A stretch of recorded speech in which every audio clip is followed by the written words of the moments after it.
25 अगस्त को सक्खर में old national highway के ऊपर एक टिकटॉकर उनकी फियांसी की बॉडी मिली थी टॉर्चर की हुई हालत में। हादसे जान तो लेते हैं मगर सच ये है हादसे ही हमें जीना भी सिखा देते हैं। मुसीबत ये है कि हमें हादसे जीना भी नहीं सिखा रहे। पहली मरतबा सोशल मीडिया पर पाकिस्तान में पाबंदी लगी थी मजहबी बुनियादों पर, दूसरी दफा पाबंदी लगी थी सियासी बुनियादों पर। राइट।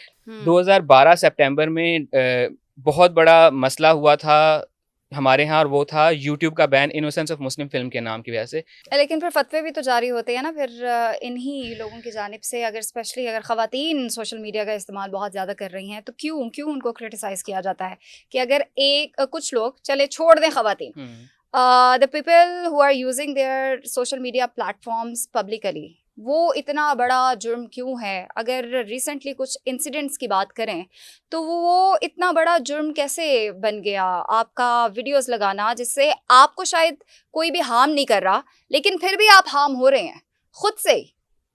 ठीक है, अब उस पे ना मेरा थोड़ा सा थीसिस है, मे बी मैं गलत हूँ, लेकिन अगर मैं गलत हूँ तो मुझे बता दीजिएगा। पिछले 1 साल में 1 दर्जन से ज़्यादा या कत्ल हुए हैं या लोगों को कत्ल की धमकियाँ मिली हैं just because of social media. वो या एग्जैक्टली। टिकटॉक पे थे या इन्फ्लुएंसर्स थे। हम्म। 25 अगस्त को सक्खर में ओल्ड नेशनल हाईवे के ऊपर एक टिकटॉकर उनकी फियांसी की बॉडी मिली थी टॉर्चर की हुई जी। हालत में। 8 फरवरी 2025 को टिकटॉकर साइको अरबाब, अगर मैं नाम सही ले रहा हूँ, शी फाउंड डेड इन पेशावर। 2 फरवरी को एक और टिकटॉक खातून को, अव्वल तो ये जो हम इस तरह से रिपोर्ट करते हैं वैसे लगता है कि टिकटॉकर होना शायद कोई गाली है। एग्जैक्टली। ठीक है, टिकटॉकर किल्ड इन झेलम, ये एक हेडलाइन थी अखबार की। 30 जनवरी 2025 गालबन, यस 30 जनवरी 2025 को एक यूएस से आई हुई बच्ची को उसके वालिद साहब ने वालिद ने कत्ल मार कर दिया। दिया था सिर्फ इसलिए कि वो टिकटॉक टिकटॉक बना रही यूज थी और उसके घर वाले उसको मना नहीं सही से कर पा रहे थे। सो वो जो एक अजय साहब का शेर है ना, उन्होंने पता नहीं किस रेन में बात कर दी थी कि हाथ से जान तो लेते हैं मगर सच ये है हादसे ही हमें जीना भी सिखा देते हैं। मुसीबत ये है कि हमें हाथ से जीना भी नहीं सिखा रहे। एग्जैक्टली ठीक है, एग्जैक्टली। हादसे पे हादसे हो रहा है, हमें जीना नहीं आ रहा। रही बात कि कहाँ पर हमारे जहन में वो चीज़ आ गई कि सोशल मीडिया क्यों गलत है, उसके पीछे थोड़ा सा हमें हिस्टोरिकल पर्सपेक्टिव में समझने की जरूरत होगी कि कब कब हमारे यहाँ सोशल मीडिया बैन होना शुरू हुआ। 2005 में अगर आपको याद होगा, मैं उस वक्त कॉलेज में था, आप शायद छोटी सी होंगी तो तब वो मामला शुरू हुआ था गुस्ताखाना खाकों वाला, माज़अल्लाह। एक डेनिश अखबार में वो खाके छपे थे 30 सितंबर 2005 को।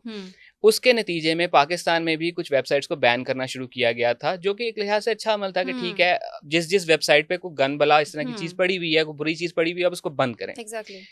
अब चूंकि शायद समझ नहीं थी, शायद आसान काम था, उस वक्त चीफ जस्टिस से इफ्तिखार चौधरी साहब, सो बैक इन 2006 उन्होंने पूरी की पूरी ब्लॉग स्पॉट की डोमेन ही बंद कर दी। ब्लॉग स्पॉट क्या था?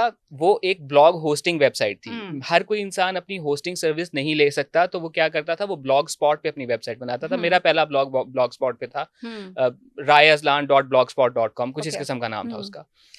वो पूरी की पूरी ब्लॉग स्पॉट बंद कर दी। तब पहला मौका था कि मुझे पता चला था कि अच्छा, ब्लॉग जो है वो इसके ऊपर भी बन सकता है। लाजमी नहीं है कि मैं कोई होस्टिंग वगैरह लूं। तो वो जब बैन लगा तो मुझे इसका पता चला। इंटरेस्टिंगली वो बैन एक दिन के लिए उठा था, वो दिन था जिस दिन प्रेस फ्रीडम डे था पाकिस्तान में। ठीक है, उसके बाद दोबारा वो बैन लग गया। इवेंचुअली जब वो बैन उठा तो पाकिस्तान में चूंकि लोगों को पता चल गया था एक चीज का, हमारे यहाँ अक्सर ये भी होता है ना कि किसी गाने का भी लोगों को तब पता चलता है जब उसके ऊपर हाई कोर्ट में कोई जाता है। फिल्म्स का भी तो ये मसला ठीक है, होता है। तो लोगों को तब पता चलता है। तो लोगों ने फिर ब्लॉग स्पॉट पे वेबसाइट्स बनाना शुरू की। उसके बाद ब्लॉग स्पॉट दोबारा जब बैन हुआ था, वो तब हुआ था जब मुशर्रफ साहब की इमरजेंसी लगी थी। ठीक है, सो पहली मरतबा सोशल मीडिया पे, क्योंकि मैं ब्लॉग को सोशल मीडिया मानता हूँ, पहली मरतबा सोशल मीडिया पर पाकिस्तान में पाबंदी लगी थी मजहबी बुनियादों पर, दूसरी दफा पाबंदी लगी थी सियासी बुनियादों पर। ठीक है, उसके बाद 2008 में यूट्यूब बैन होता है पाकिस्तान में फितना नाम की एक फिल्म की वजह से, जो बैन जाके उठा था फिर 26 फरवरी को।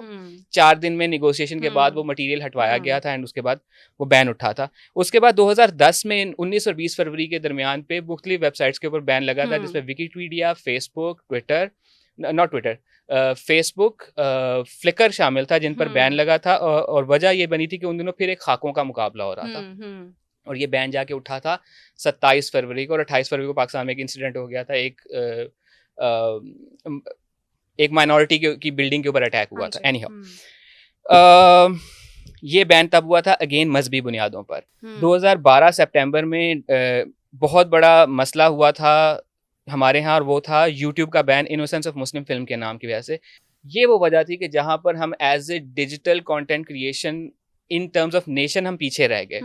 2012 में वो लगा बैन, जाके 2016 में उठा था। इस दौरान हमारे आसपास के मुल्क यूट्यूब की मदद से कंटेंट बहुत आगे क्रिएशन जा को चुके समझकर थे। बहुत आगे चले गए। और हमारे यहाँ जब बैन उठा तो 2020 तक हमें कॉपीराइट की समझ में नहीं आ रही थी कि हम्म कॉपीराइट को इस्तेमाल किस तरह से करना है। हम्म सो ये वाला मसला हुआ अगेन मजहबी बुनियादों पर। हम्म 2017 में टीएलपी के ऊपर जब एक्शन हुआ था तब हमारे यहाँ सोशल मीडिया बैन हुआ था। अगेन सियासी या मजहबी सियासी, दोनों को आप उसमें जिस तरह दोनों से लेना एलिमेंट थे, चाहें। राइट। 2020 अक्टूबर में टिकटॉक बैन हुआ था पाकिस्तान में। ये पहला मौका था जब कोई सोशल मीडिया इस बुनियाद पे बैन हुआ था कि इस पे इमोरल कंटेंट मौजूद है। एग्जैक्टली। अब आप टाइमलाइन देखें, आइदर पॉलिटिकल रीजन और रिलीजियस रीजन, ये पहला मौका था कि टिकटॉक को सरकारी सतह पर बैन किया गया इमोरल इमोरल। कंटेंट की वजह से। तो वहां पर सरकारी सतह पर एक स्टैंप लगी कि इस चीज के ऊपर होता ही गंद है। अब और ये अगर लोगों के जहनों में भी और लोगों आया, के जहनों में बैठ गया कि यार ये चीज बैन की इंक्लूडिंग गई है। मी,